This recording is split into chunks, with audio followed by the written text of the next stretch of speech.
Shalom and welcome back to our channel. Today, we'll explore the story of the Tower of Babel found in Genesis chapter 11 verses 1 through 9 and uncover what happens when people come together for the wrong reasons and for the right ones. We'll see how this story applies to us today and how unity can either lead to prideful rebellion or fulfill Yahuah's will. Before we begin, don't forget to like, comment, share, and subscribe to help us spread this important message. A heartfelt thank you to those who continue to support this ministry. May Yahuah bless you abundantly. Parents, we encourage you to use this video as a teaching tool for your children. Together, let's grow in understanding and obedience to the word of Yahuah. Now, let's begin. After the flood in the days of Noah, humanity began to spread out and multiply. But rather than filling the earth as Yahuah had commanded, the people gathered in one place, the land of Shinar, and they said, "Come, let us build ourselves a city and a tower whose top is in the heavens. Let us make a name for ourselves, lest we be scattered abroad over the face of the whole earth." At first glance, it might seem like they were simply working together in unity, but there's something deeper here. They weren't building for Yahuah, they were building for themselves. Their tower was a monument to their own pride and ambition. Instead of honoring Yahuah, they wanted to make a name for themselves. Unity itself isn't bad. When people come together in righteousness, great things can happen. But in this case, the people of Shinar were unified in rebellion against Yahuah. The tower represented their desire to be independent of Yahuah, to rely on their own strength and abilities. This teaches us an important lesson. Unity without Yahuah is dangerous. When pride and self-glory drive us, even our greatest accomplishments can bring destruction. Genesis chapter 11 verse 5 and 6 tells us, "But Yahuah came down to see the city and the tower which the sons of men had built. And Yahuah said, Indeed the people are one, and they all have one language, and this is what they begin to do. Now nothing that they propose to do will be withheld from them." To stop their plans, Yahuah confused their language, so they could no longer understand each other. Suddenly, the people who had been working together so seamlessly were now divided, unable to communicate or continue their work.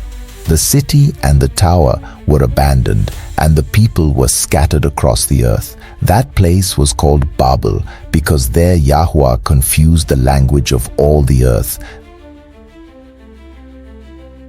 This story shows us the consequences of prideful and unrighteous unity and rebellion against Yahuah's will. Now let's look at what happens when people come together for good, when their unity aligns with Yahuah's instructions. A great example is found in Exodus chapters 35 and 36, when the Israelites built the Tabernacle, the dwelling place of Yahuah's presence among his people. Unlike the Tower of Babel, where the focus was pride, the tabernacle was built in obedience to Yahuah's command. Moshe called on the people to contribute their skills, resources, and time for this set-apart project. And the response was incredible. The people came together willingly. Exodus chapter 35 verse 29 says, "The children of Yasharal brought a free will offering to Yahuah, all the men and women whose hearts were willing to bring material for all kinds of work which Yahuah, by the hand of Moshe, had commanded to be done." Craftsmen, artisans, and volunteers worked in unity, using their talents to honor Yahuah. The result, a beautiful tabernacle where Yahuah's presence dwelled among them. These two stories teach us important lessons about unity. 1. Unity without Yahuah leads to chaos. The people of Babel were united, but their goal was prideful and self-serving. When Yahuah isn't at the center, our plans are doomed to fail. 2. Unity in obedience brings blessings. Yasharal built the tabernacle by coming together with willing hearts to fulfill Yahuah's will. Their unity brought about a place of worship and Yahuah's presence among them. 3. Guard your motives. Whether we work alone or together, we must examine our hearts. Are we building for our own glory, or are we honoring Yahuah? As Proverbs 16:3 says, "Commit your works to Yahuah, and your thoughts will be established." When we align our actions with Yahuwah's will, He blesses and establishes our efforts. Now let's do a quick Hebrew word study on the word one, which is Echad in Hebrew. Genesis chapter 11 verse 6 reads, "And Yahuah said, Indeed the people are one, and they all have one language, and this is what they begin to do. Now nothing that they propose to do will be withheld from them." The word Echad is H259 in the Strong's Concordance, which translates to one, or unity. Now let's look at the 3 Hebrew pictograph letters that make up the word Echad. Aleph, which symbolizes strength, leadership, or being first.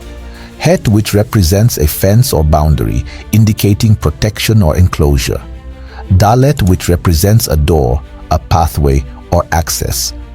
A possible interpretation can be there is strength and protection on the path. The word Echad shows the unity of the people in thought, purpose, and language, allowing them to accomplish whatever they set their hearts to do. Their oneness gave them strength, but it was misdirected toward rebellion and pride. Instead of uniting to honor Yahuah, they used their collective strength to make a name for themselves. Spiritually, Echad also points to Yahuah's perfect unity, as seen in the Shema in Deuteronomy chapter 6 verse 4.